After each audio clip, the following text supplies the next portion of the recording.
Yeah. And then we weren't able to be back in the water until I want to say September at Mm, that point.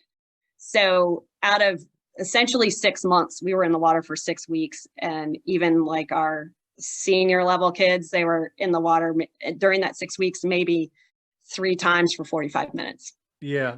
So And, it was like you said, a tease. and I want to go back to that moment where you were describing, I literally got chills hearing like you described, like, hey, these kids that we were working with on Zoom with body lines, now they get in the water for the first time in a long time. And you can see the difference between the Yeah. kids that were doing it and were not. Can you expand on that a little bit more and maybe how the other coaches reacted and saw that as well?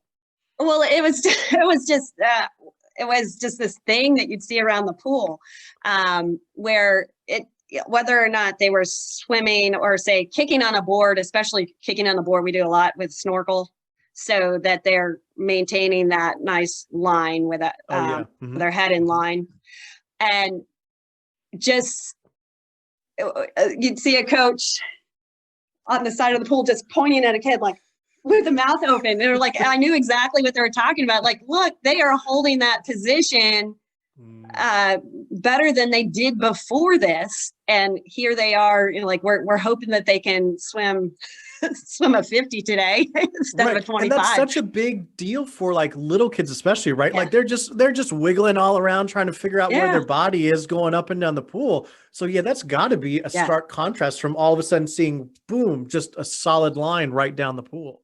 Yes. And then the way they were able to maintain that. The other Mm. nice thing was when I saw a kid start to lose it a little bit. I could Hmm. just go back to him and say, and I do this a lot, say, we'll go back to the hollow example with backstroke. I'm like, hey, I see your kick dropping. It's getting too low. I want you to think hollow right now. Right now, I want you Mm. to think hollow, get that kick back up. And all of a sudden it's boom, there it is at the whole line. And where their legs are where they should be. So, and we talk a lot more about, okay, I need you to hold that brace while you're swimming, just like you would. And I connect it to whatever. I try to keep, if we do dry land right before practice with the core, I try to use exercises that I know that they're going to have to connect